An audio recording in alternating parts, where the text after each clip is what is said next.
Centre మన దేశంలోనే the best varicose vein hospital. భగవంతుడిని నిజంగా ఆశ్రయించి ఇకపై ఏ జన్మలో ఎప్పుడు నా ఎరుకలో నేను ఎప్పుడు ఇటువంటిది చేయనని నంపలేసుకోవడమా ఏమిటి?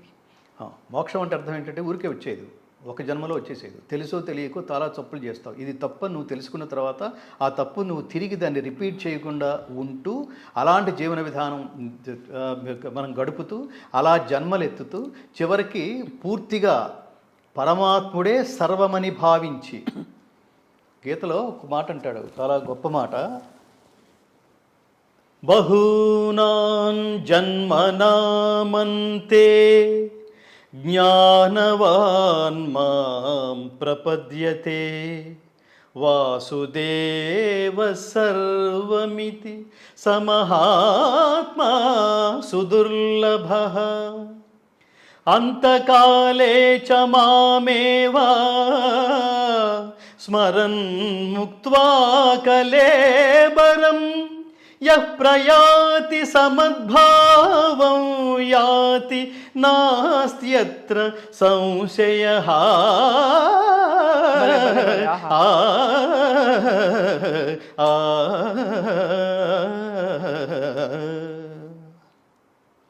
ఇది పునర్జన్మ సిద్ధాంతాన్ని ధృవీకరిస్తుంది భారతీయ సనాతన ధర్మం. మళ్ళీ జన్మ ఉందా?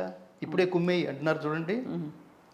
మళ్ళీ జన్మ ఉంది, మళ్ళీ జన్ముందనేది బహూనాం జన్మనామంతే, అనేక జన్మములెత్తిన పిమ్మట వాసుదేవుడే సర్వమని భావించి నన్ను శరణమునందుచున్నాడు. అలాంటి మహాత్ముడు లభించుట మిక్కిలి అరుదు. చాలా జన్మలు ఎత్తుతూ ఉండాలి. తెలుసో తెలియకో తప్పు చేస్తున్నావు, తెలుసో తెలియకో ఒక పుణ్యం చేస్తున్నావు. ఈ పుణ్యాన్ని అనుభవించడానికి మళ్ళీ జన్మెత్తాలి, పాపాన్ని అనుభవించడానికి మళ్ళీ జన్మెత్తాలి. రెండు నీ అకౌంట్లే. ఈ రెండు నీ అకౌంట్ అని తెలుసుకోకుండా ఒక పాపం, దారుణమైన పాపం చేసేసి లోపల తెములుతుంటే, లోపల ఒకడెవడో గరిటె పెట్టి కెలికేస్తుంటే, తిట్టేస్తుంటే, దాని నుంచి ఓవర్కమ్ కావడం కోసం తిరుమల వెళ్ళి స్వామివారి హుండీలో అన్ని కోట్లు గుమ్మరించి ఆ చుట్టూ తిరిగి స్వామివారి దగ్గరికి వెళ్ళి అవి మొత్తం నేనే వేశాను, కొంచెం చూసుకో, ఆర్ యూ సాటిస్ఫైడ్, కొంచెం కావాలన్నా ఉంటే రాత్రి కల్లో కనిపించి చెప్పు, మళ్ళీ వేస్తాను అంటే మన ఇద్దరం ఒకటే. నేను కూడా కరోనా టైంలో చాలా ఫైనాన్షియల్గా చాలా ఇబ్బందులు ఫేస్ చేశాను, టైంకి నువ్వు డబ్బు వేసావు అంటాడా వాడు? దేవుడు క్యారెక్టరు, తల్లి క్యారెక్టరు ఒకటే. స్వప్న గారు, దేవుడు క్యారెక్టర్ ఇవ్వడం, తల్లి కూడా ఇవ్వడమే. తల్లి ఏం తీసుకోదు. మీరు ఎక్కడున్నా సుఖంగా ఉండండి ఆయన, నాకేం ఐఫోన్లు వద్దు, డబ్బులు వద్దు, బిల్డింగ్లు వద్దు, అంతస్తులు వద్దు, మీరు క్షేమంగా ఉండండి నాన్న. యవ్వనం ధారపోస్తుంది, యవ్వనం ధారపోస్తుంది, ప్రాణం ధారపోస్తుంది. దేవుడు ప్రత్యక్షమైతే నీకేం కావాలని అడిగే, దేవుడు అడిగే మొదటి మాట నీకేం కావాలని అడుగుతాడు. కానీ చాలా కష్టపడి ప్రత్యక్షమయ్యాను, నాకు ఇంత ఇస్తే నీకు ఏమంటారు, నువ్వు కోరినవన్నీ తీరుస్తాను, అందులో వాటా అడగడు. తల్లిదండ్రులు కూడా అంతే. అది పిల్లలకి తెలుసుకోవాలి. తల్లిదండ్రులు పిల్లలతో కావాల్సినంత సమయం కేటాయించట్లా, అందుకని వాళ్ళు మెటీరియలిస్టిక్ లైఫ్లోనే బిజీగా ఉన్నారు. తల్లిదండ్రుల విలువ తెలుసుకోవాలి వాళ్ళు. ఈ స్వప్న అనే తల్లి కడుపున పుట్టినందుకు ఆ పిల్లలు చాలా గర్వపడాలి. సంగీత సరస్వతి, దాని విలువ నాకు తెలుసు. నేను అందుకని మాట్లాడుతున్నా, మిమ్మల్ని ఏదో భజన చేయడానికి మాట్లాడలేదు. వాటి మామూలు విలువ, వాళ్ళ మధ్యలో ఉంటున్నాం, మామూలు విలువ అది. ఆ విలువ తెలుసుకోవద్దు నువ్వు. కణకణలాడే ఎండకు శిరసు మాడిన మనకు తన నీడను అందించే చెట్టే అమ్మా, చారెడు నీళ్ళైన తాను దాచుకోక జగతికి సర్వస్వం అర్పించే మబ్బే అమ్మ.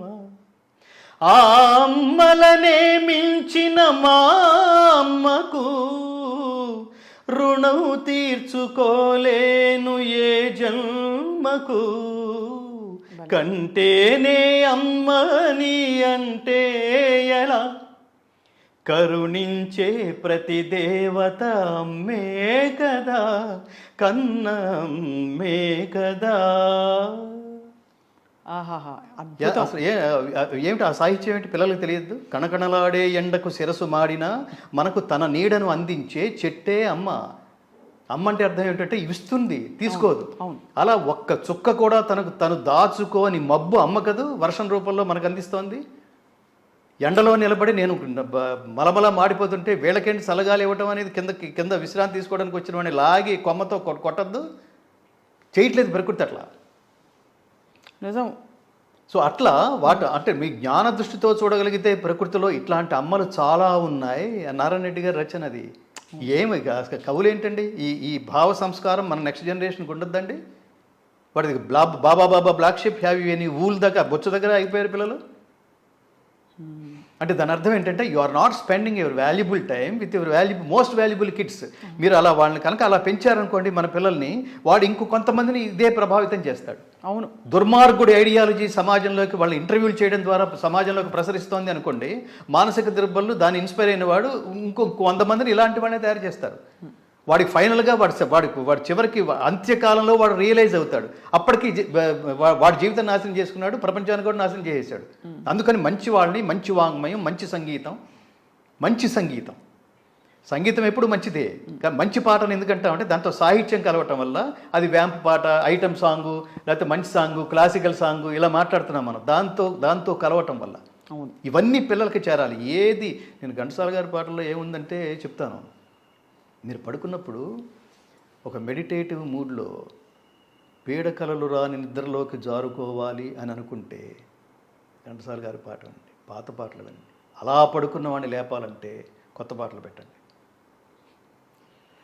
మాస్టర్ ఎప్పుడు కూడా ఇటువంటి సంఘర్షణకి లోను కాలేదా? అంటే సాహిత్యపరంగా ఆయన కూడా డెఫినెట్గా ఆయన కొన్ని పాటలకు ఆయన ఫీల్ అయ్యి చివరి రోజుల్లో ఆయన స్నేహితులతో అంటుండేవారని ఆ పెద్దవాళ్ళు నాతో మాట్లాడుతున్నప్పుడు షేర్ చేసుకున్నప్పుడు అన్న మాటలు. సినిమా సాహిత్యం మారిపోతోంది, ద్వందార్థాల పాటలు ఎక్కువైపోయినాయి. శేషశైలవాస శ్రీ వెంకటేశ అది ఇంకా చాలా పాత అనుకోండి. అది 50s పాట. అది చివరిలో ఆయన 70sకి వచ్చేసారు. ఆయన 74లో వెళ్ళిపోయారు. 102 సంవత్సరాల తర్వాత ఒక గానం బతికుండటం ఏంటండి? 1922 మహానుభావుడు. 102 సంవత్సరాల తర్వాత ఘంటసాల గారి పాట గురించి మనం మాట్లాడుకుంటున్నామంటే ఇది యోగం, చాలా అదృష్టం. దురదృష్టం ఏంటి, రాబోయే రోజుల్లో దురదృష్టం ఏంటో తెలుసా? ఘంటసాల గారి పాట ఉండదు, ఇప్పటికే లేదు, ఇప్పటికే ఎవరు పాడుకోవట్లేదు. మీరు పెళ్ళిళ్ళలో చూడండి, ఒక ఘంటసాల గారి పాట వినపడితే ఒట్టు, నేను చెవులకి ఎక్కిరించుకుని వింటుంటాను. టీవీలో పాత పాటలని అప్పుడప్పుడు వేస్తుంటారు. ఆ జనరేషన్ ఎంతకాలం ఉంటుందో తర్వాత ఏమిటో తెలియదు. స్టేజ్ షోస్లో ఘంటసాల గారి పాట వినపడుతుంది ఎక్కడన్నా? ఎప్పుడు అకేషనల్గా కాదు, రెగ్యులర్గా వినపడాలి కదా. అవి విలువలు అంటున్నా. ఆ పాటల్లో ఏముందంటే సంగీతంతో పాటు సాహితీ విలువలు. అవును. అందమే ఆనందం, ఆనందమే జీవితమకరందం, అందమే ఆనందం, పడమట సంధ్యారాగం, కుడియడమల కుసుమ పరాగం, పడమట సంధ్యారాగం, కుడియడమల కుసుమ పరాగం, ఒడిలో చెలిమోహన రాగం, జీవితమే మధురానురాగం, జీవితమే మధురానురాగం, అందమే ఆనందం. పాడుతుంటే ఏంటి అది? మనమే కాదు, పాట వచ్చిన ఎవరు పాడినా ఇదే అనుభూతి కలగదు. అనుభూతి సార్వజనీనమైంది కదా. దాన్ని జనాల్లో నుంచి దూరం చేసేసి కుదిపే పాటలు ఇప్పుడు కూడా పాటలు పూర్తిగా తీసేసేట్టుగా ఉండవు, కానీ మ్యాజికల్గా ఉంటాయి. ఆ కాసేపటికి ఎవరో మహానుభావుడు హాల్ టైం హిట్స్ అంటుంటాడు ఆయన. హాల్లో ఉన్నంత వరకే అది బాగుంటాయి, లేదా 100 రోజులు 200 రోజులు ఎక్స్పైర్. ఇవేంటి ఎప్పుడు పెట్టుకున్నా అదే సంగీత అభిరుచి ఉన్నవాడికి అదే అనుభూతి కలుగుతుంది. ఏంటి మనకి ఏముంది అందులో అంటే అదే ఒక తపస్సులాగా చేసేవాళ్ళండి. ఈ ట్యూన్ చేస్తే పలానా వాళ్ళు వింటారు, పలానా వాళ్ళు వింటారు, పలానా వాళ్ళు వింటారు. వాళ్ళకి ఇన్స్పిరేషన్ కావాలి. ఎంతకంటే గొప్ప పాట చేయాలి? రాజేశ్వరరావు గారి కంటే మించి ఘంటసాల గారు చేయాలని, ఘంటసాల గారి కంటే మించి పెండ్యాల గారు చేయాలని. ఏంటంటే గమకాలేంటి? ఆ రాగాల మీద పరిశోధన. ఇప్పుడు అసలు రాగాలు ఎక్కడన్నా కనిపిస్తున్నాయి పర్టికులర్ ఈ రాగం మీద చేశారని? నేను కంపేర్ చేస్తున్నప్పుడు చెప్తుంటాను, ఘంటసాల గారి పాట నేర్చుకుంటే ఏమొస్తుందంటే మిగతా వాళ్ళ పాటలు వింటున్నప్పుడు పాటలే వస్తాయి, ఘంటసాల గారి పాట వింటున్నప్పుడు రాగం కూడా, సంగీతం కూడా వస్తుందని.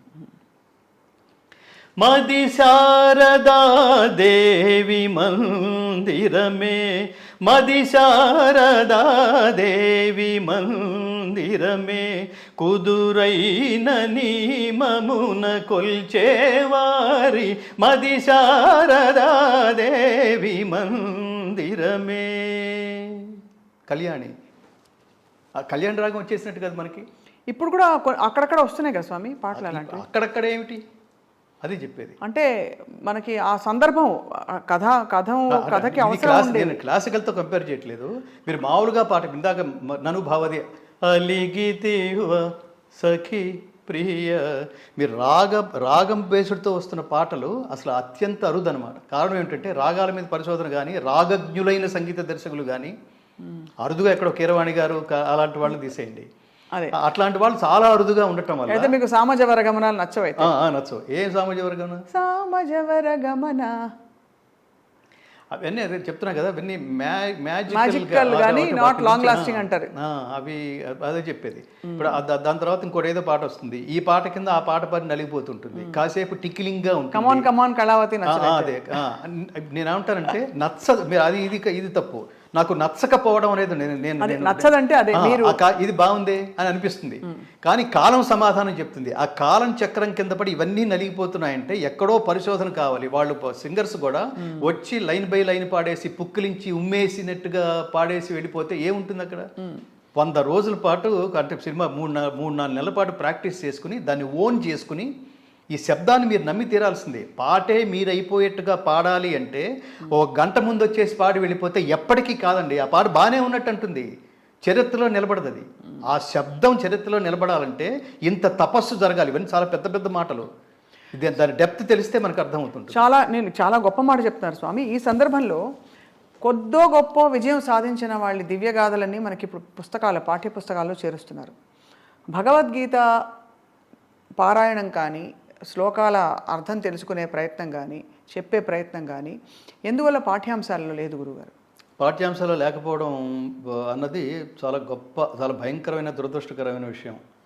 దానికి ప్రధానమైన కారణం హిందువుల్లాగా వాళ్ళు తాము హిందువులని భావించకపోవడం, హిందువుగా పుట్టడం. హిందూ అంటే ఇంజనల్ నేను పిల్లలకి అర్థమయ్యే రీతిలో చెప్తుంటాను. హిందూ అంటే సర్వజన బంధువు అనే భావనతో దాని ఆ అర్థంతో మీరు భావించండి. హిందూ శబ్దం లేదు నిజానికి, వాడు ధర్మబంధు.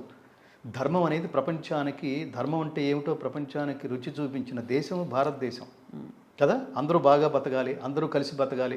ఈ దేశంలో ఇన్ని మతాలు ఇంత ఉంది అంటే దానికి ఐడియాలజీనే భగవద్గీత. అది ఆయనకి భగవద్గీత అనండి. అందరికీ శ్రీహరే అంతరాత్మ, ఇందులో జంతు కులము అంతా ఒకటే, అందరికీ శ్రీహరే అంతరాత్మ, బ్రహ్మమొక్కటే పరబ్రహ్మమొక్కటే, పరబ్రహ్మమొక్కటే. ఇంతకు బూని వచియింపకపోదునే విన్ము తల్లి, దుశ్చింతులు దైత్యుజేబడిన సీతను గ్రమ్మరయేలుచున్నవాడు, ఎంతటి విమోహిరాముడని ఎగ్గులు వల్కినాలకించి, భూకాంతుడు నిందజల్ది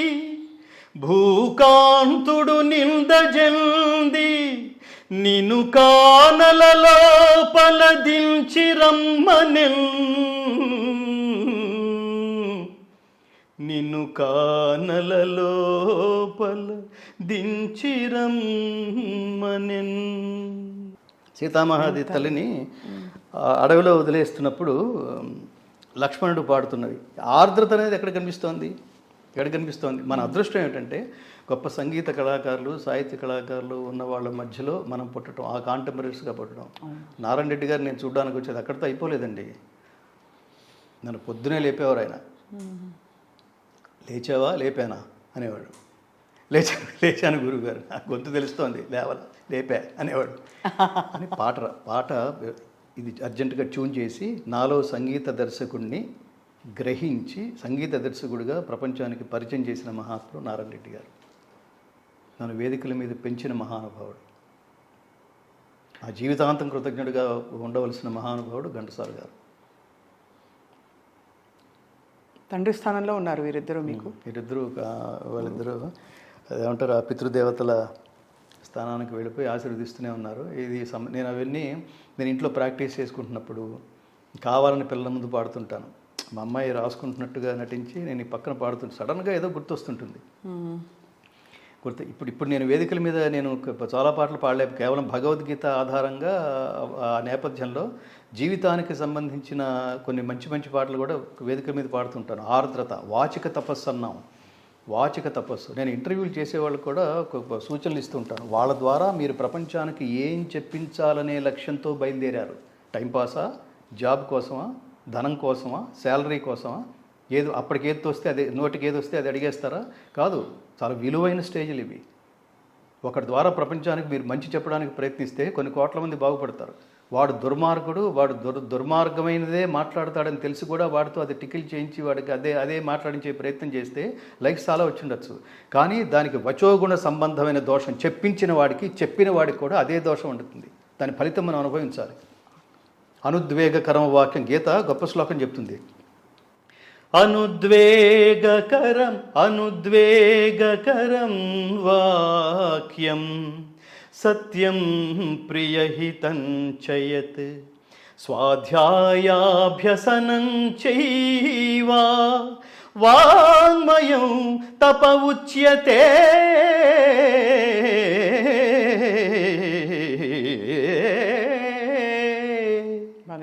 ఎంత ఇతరుల మనస్సులో నొప్పింపనిది సత్యము, ప్రియము, హితము అయిన భాషణము, వేదాధ్యయనమనర్చుట, వాచిక తపస్సు అని చెప్పబడును.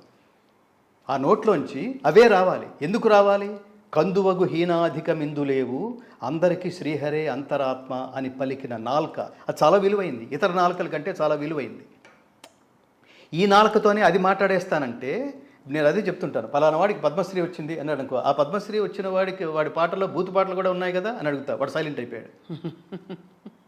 ఆవిడ వరకు భారతరత్న వచ్చింది అన్నారు, ఆ భారతరత్న మొత్తం భక్తే, కరెక్ట్. ఆ సాహిత్యం అద్భుతం, కరెక్ట్. అందుకని నీ జల్లెడి పట్టినా కూడా ఇంకెక్కడ దోషం అనేది కనపడకూడదు. కాదు స్వామి, అలా జల్లెడి పెట్టుకుంటూ పోతే మన ప్రపంచం చిన్నదైపోతుంది కదా. అవనివ్వండి, ఏ ధర్మం ఎందుకు మీరు అసంతృప్తి అంటే వ్యక్తిగతంగా కాదు, నేను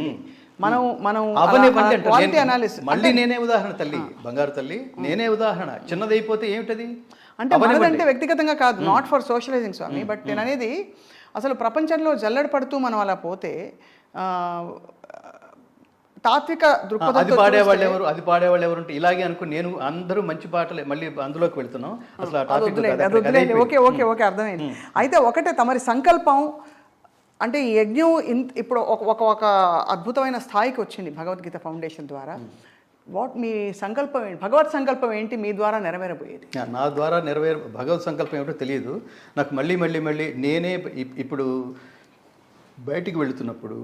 బయటికి వెళ్ళినప్పుడు నాకు వచ్చే ఫోన్స్ కానీ, ఆఫీస్కి నన్ను చూడడం కోసం వచ్చేవాళ్ళు కానీ, వాళ్ళలో కనిపించే ఆర్ద్రత కానీ, సార్ సడన్గా ఫోన్ చేసి గురువుగారితో మాట్లాడాలనుకుంటున్నాం, ఎప్పుడు సమయం దొరుకుతుంది అంటే నేనే గంగాధర శాస్త్రి నాయన అనగానే పొగిలి ఏడ్ చేసే సందర్భాలు, ఇవన్నీ all that credit goes to Srikrishna పరమాత్మ. జీవితంలో ఒక్కొక్క అడుగు పెంచుతూ ఒక పరిణతి అనే స్థితికి వచ్చిన తర్వాత నాకు భగవద్గీత అనే ముద్ద ఆ తిరుపతి లడ్డు నా కంచంలో పెట్టాడు. దాన్ని నేను సిన్సియర్గా త్రికరణ శుద్ధిగా 9 సంవత్సరాల ప్రయాణం, 9 కోట్ల రూపాయల ఖర్చు. దీని తర్వాత నా జీవితం అంతా భగవద్గీత వ్యాప్తికే, భగవద్గీత ప్రచారానికే అనుకునే స్థితి వరకు తీసుకురావడం అది చిన్న విషయం కాదు. దీని ముందు నేను ఎప్పుడు చెప్తుంటా, దీని ముందు నా జీవితంలో చాలా అవార్డ్స్ వచ్చినాయి, రాష్ట్రపతి అవార్డుతో సహా. అవేవి నాకు ఇవ్వని ఆనందం. అవి మీరు జీవితంలో ఎంత పెద్ద అవార్డు అయినా అది ఆ క్షణానికి పత్రికల్లో ఒక న్యూస్ మాత్రమే. ఒక డే న్యూస్ మాత్రమే. రెండో రోజు జనాలు మన దగ్గరికి వచ్చి అభినందించడం వరకు మాత్రమే. What next? దీని తర్వాత నువ్వేం చేయగలుగుతున్నావు? దీంతో నువ్వేమైనా చేస్తావా? బెబ్బే. దీనికి ముందు ఉన్నాం, దీని తర్వాత ఉంటాం. అవార్డు వచ్చిపోయేది అంతే. అయితే భగవద్గీత ఫౌండేషన్ ద్వారా దీన్ని విస్తృతమైన ప్రచారం కొనసాగాలని మనస్ఫూర్తిగా కోరుకుంటున్నా. నాకు ఆయుష్, ఆరోగ్యం, సంపద కూడా. ఇప్పుడు భగవద్గీత తెలుగు రికార్డ్ చేసాం, ప్రపంచానికి అందించాం. ఇంగ్లీషు రికార్డింగ్ పూర్తయింది, దానికి ఇంకా ఫండ్స్ కావాల్సి ఉంది. ఇంగ్లీష్ తర్వాత ఇవన్నీ ఒక ఒక ఒక ఏమంటారు, ఒక రివ్యూ చేసుకుంటూ, ఒక సంకల్పాలు జనరేట్ చేసుకుంటూ ముందుకు వెళుతున్నాం. అదేంటంటే కృష్ణుడు పుట్టిన మధురకి ఈ సంపూర్ణ భగవద్గీత తీసుకువెళ్ళాలి. దాని మీద జరిగిన రీసెర్చ్ ఏంటంటే, మీరు ఏ దేవాలయానికైనా వెళ్ళండి, అక్కడ పాటలు వేస్తున్నారు లేదా కీర్తనలు వేస్తున్నారు. ఇవన్నీ మానవులు రాసినవే. కానీ దైవం ప్రపంచానికి మీరు ఎలా బతకాలో చెప్పిన దైవ సందేశం ఎక్కడ సంపూర్ణంగా రికార్డు కాబడలేదు, ప్రదర్శించట్లేదు. సో ఇది చూసి, ఇది అసలు శ్రీకృష్ణుడు పుట్టిన ప్లేస్లో సంపూర్ణ భగవద్గీత లేకపోవడం ఏమిటి, మధురలో లేకపోవడం ఏమిటి, ఆ దేవాలయంలో మోగాలి కదా. ఇది సంకల్పం, హిందీలో రికార్డ్ చేయాలి. దానికి మహానుభావులకి ఇట్లాంటివి విన్న తర్వాత అది మేము చేస్తాం, మేము సపోర్ట్ చేస్తాం గురువు గారు అంటే ఇంతకంటే ఆనందం ఇంకోటి ఉండదు.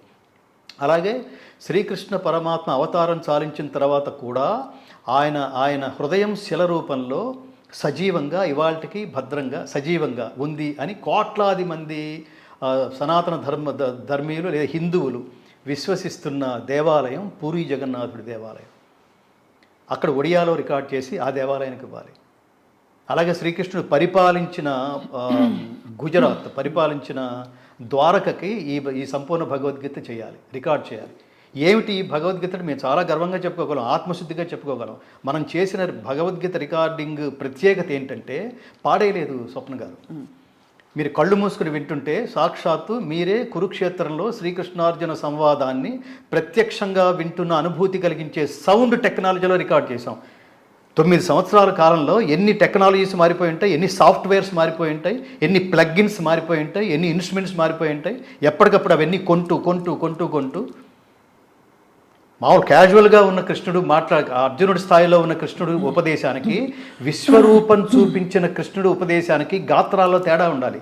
అది టెక్నికల్గా మాత్రమే సాధ్యం. అది యద్యదాచరతి శ్రేష్ఠః తత్తదేవేతరో జనః సయత్ ప్రమాణం కురుతే లోకస్తదను వర్తతే.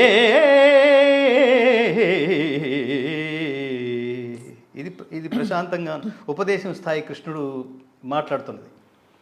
అదే విశ్వరూపం చూపించిన స్థాయి కృష్ణుడు మాట్లాడాలంటే అది ఈ గొంతు సరిపోదు. అది కాలోస్మి లోకక్షయకృత్ ప్రవృద్ధో లోకాన్ సమాహర్తుమిహ ప్రవృత్తః ఋతే పిత్వా న భవిష్యంతి సర్వే ఏవ స్థితాః ప్రత్యనీకేషు యోధాః తస్మాత్ త్వముత్తిష్ఠ యశో లభస్వ జిత్వా శత్రూన్ భుంక్ష్వ రాజ్యం సమృద్ధం మయైవైతే నిహతాః పూర్వమేవ నిమిత్తమాత్రం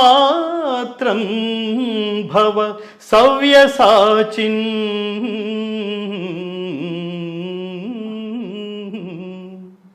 ఓ సవ్యసాచి, లెమ్ము, శత్రువులను జయించి కీర్తిని బడసి సర్వసమృద్ధమైన రాజ్యమును అనుభవించుము. వీరందరూ నాచే మునుపే సంహరింపబడిరి, నీవు నిమిత్తమాత్రుడవు కమ్ము. ఆటంలో చెప్తాడు. అది చెప్తున్నప్పుడు థియేటర్లో ఇప్పుడు చెప్పినవాడు పరమాత్మ అండి. మీరు ఒక్కటి గుర్తుపెట్టుకోవాల్సింది, ప్రపంచం అంతా గుర్తుపెట్టుకోవాల్సింది, ఇతర మత గ్రంథాలన్నీ మనుషుల చేత రచించబడినవి. భగవద్గీత తను పరమాత్మగా ప్రకటించుకున్న వాడి చేత, భలే ప్రకటించుకున్నావే అని మనకు డౌట్ వస్తుందని విశ్వరూపం చూపించి, ఇప్పుడు చూడు వీడు పరమాత్మ. మైక్రో లెవెల్లో ఉన్న అర్జునుడు మ్యాక్రో లెవెల్లో ఉన్న పరమాత్మను చూసి, యుద్ధం అంతా వీడి మీద ఆధారపడింది, ఇప్పుడు నేనేమిటో చూపిస్తే తప్ప వీడికి పూర్తి నమ్మకం కలగదు. ఎందుకంటే ఇప్పటిదాకా వాడిని ఫ్రెండ్ అంటున్నాను, బావా అనుకుంటున్నాను, అందుకని వాడికి తెలియట్లేదు నేను అని. సహేతుకమైన ప్రపంచంలో సహేతుకమైన సార్వజనీయమైన స్ఫూర్తిదాయకమైన మంత్రయుక్తమైన గ్రంథం Bhagavad Gita. Don't lose to read that. అది చెప్తాను. నీకున్న అధికారం ఏమిటి అంటే 10 years రీసెర్చ్ తర్వాత ఆ ప్రాజెక్టులోకి దిగాము స్వప్న గారు. 150 మంది టెక్నీషియన్స్, స్కాలర్స్ అవిశ్రాంతంగా దీన్ని ఎలా ఉచ్చరించాలి, దీని పదచ్ఛేదం ఏమిటి, అంత కృష్ణుణ్ణి అంత పరమాత్మను చూసి అంతమంది బావా అన్నానా, భుజమి చేసి ఉంటాను, రకరకాల జోకులు వేసి ఉంటాను, పిచ్చ వాగులేవో వాగి ఉంటాను. అవన్నీ మనసులో పెట్టుకుంటే అక్కడ కాళ్ళ మీద పడి ఏడుస్తున్నాడు అర్జునుడు. సఖేతి మత్వా ప్రసభం యదుక్తం హే కృష్ణ హే యాదవ హే సఖేతి అజానతా మహిమానం తవేదం మయా ప్రమాదాత్ ప్రణయేన వాపి యచ్చాపహాసార్థమసత్కృతోసి విహారశయ్యాసన భోజనేషు ఏకోధవాప్యచ్యుత తత్సమక్షం తత్క్షామయే త్వామహమప్రమేయం తత్క్షామయే త్వామహం అప్రమేయం.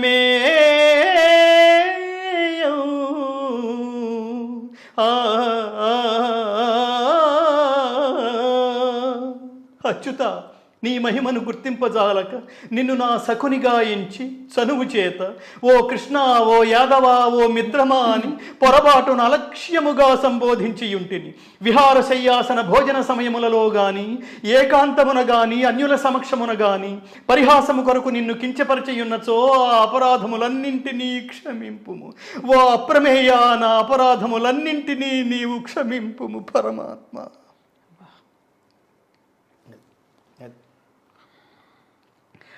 ఒక లైవ్గా ఇంకోటి ఏంటంటే మీరు వింటుంటే ప్రతిదీ భగవద్గీతలో ఎక్కడో ఇంపార్టెంట్ శ్లోకాలు పెట్టేసుకుని పాడేయటం లేకపోతే వినేయటం కాదు స్వప్న గారు. ఇది సినిమా, 18 రీల్స్ సినిమా. ఒక్కొక్క శ్లోకం అలా మెట్టెక్కిస్తూ నీ జ్ఞానాన్ని కూడా ఏమంటారు అజ్ఞానమైన స్థితి నుంచి నయోత్సే అన్నాడు. నేను యుద్ధం చేయను, ఎవరితో చెప్పుకుంటావు చెప్పుకో అన్నట్టుగా యుద్ధం చేయను అని భీష్మించు కూర్చున్న వాడిని నష్టో మోహ స్మృతిర్లబ్ధా త్వత్ప్రసాదాన్మయాచ్యుతా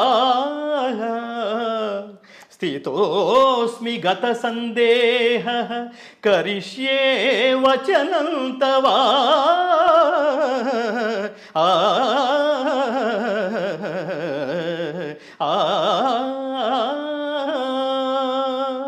నాకు 3 పోయినాయి కృష్ణ పరమాత్మ. ఒకటి నష్టో మోహ, మోహం అజ్ఞానం పోయింది. నీ భగవద్గీత వినడం వల్ల నష్టో మోహ అజ్ఞానం పోయింది, జ్ఞానం లభించింది. స్థితోస్మి గత డౌట్స్ అన్నీ పోయినాయి. ఇప్పుడు నువ్వేం చెప్తే అది నేను చేయడానికి సిద్ధంగా ఉన్నా. అర్జునుడు అంటే తత్తుల్యుడు, కృష్ణుడు పక్కనేసుకుని తిరుగుతున్నాడంటే, ఫ్రంట్ అంటున్నాడంటే మనకి ఆ జీవాత్మ పరమాత్మలాగా అట్లా సెపరేట్గా కనిపిస్తున్నారు. ఇద్దరూ ఒకడే భుజం మీద అంటే ఇంకేంటి అర్థం? పరమాత్మకి తత్తుల్యుడు కాకపోతే స్నేహితుడుగా ఎలా పిలుస్తాడు అర్జునుడిని? అలాంటి వాడిని ఇప్పుడు చెప్పు అంటే ఇకేంటి ఏమైంది నీకు అర్థమైందా అన్నాడు. అప్పుడు అన్నాడు అర్జునుడు, నష్టో మోహ స్మృతిర్లబ్ధ పరమాత్మ త్వత్ప్రసాదాన్మయాచ్యుత స్థితోస్మి గత సందేహ కరిష్యే వచనం తవ. నువ్వు ఏం చెప్తే అది ఇప్పుడు చేయడానికి సిద్ధంగా ఉన్నాను. మొట్టమొదటి అధ్యాయంలో ఏమన్నాడు? నయోత్సే, నేను యుద్ధం చెయ్యను అన్నవాడు ఈ బోధంతా విన్న తర్వాత ఎక్కడ యుద్ధం చేయాలో అక్కడ యుద్ధం అక్కడ చేశాడు. అంటే దాని అర్థం ఏంటంటే భగవద్గీత ఖచ్చితంగా జ్ఞాన గ్రంథం. నీకు క్లారిటీ ఇచ్చే, మీరు ఇంటర్వ్యూకి ముందు గొప్ప మాట అన్నారు, అదంటే సంస్కారం లేకపోతే ఇట్లాంటి పదాలు రావు స్వప్న గారు. ఆ పదం ఏంటంటే క్లారిటీ అన్నారు చూడండి. అసలు భగవద్గీతే క్లారిటీ. నువ్వేమిటో క్లారిటీ లేనంత కాలం ఎవడు ఇట్లాగితే అటు వెళ్ళిపోతుంటాం, ఏది నచ్చితే అటు వెళ్ళిపోతుంటాం. కాదు, ఒక దాని మీద కాన్సన్ట్రేట్ చెయ్యి. అదే ఆత్మజ్ఞానం అని. అది ఖచ్చితంగా ఆత్మ అంటే ఇక్కడ ఆత్మజ్ఞానం అంటే ఆత్మ అంటే పరమాత్మ అని అర్థం. పరమాత్మ జ్ఞానం అంటే పరమాత్ముడు ఉన్నాడని తెలుసుకుని ఆ పరమాత్ముడి ఆశీస్సులు పొందటం, దాని పేరు శాశ్వతానందమయ స్థితి అయిన మోక్షం. అది ప్రాప్తించాలంటే ఇంకా నువ్వు అక్కడక్కర్లేదురా, నువ్వు వచ్చేసి కమ్ హియర్ అని పరమాత్మతో అనిపించుకోవడం కోసం ఏ కర్మ చేయాలో అది చేస్తే అది మోక్షానికి దారి తీస్తుంది.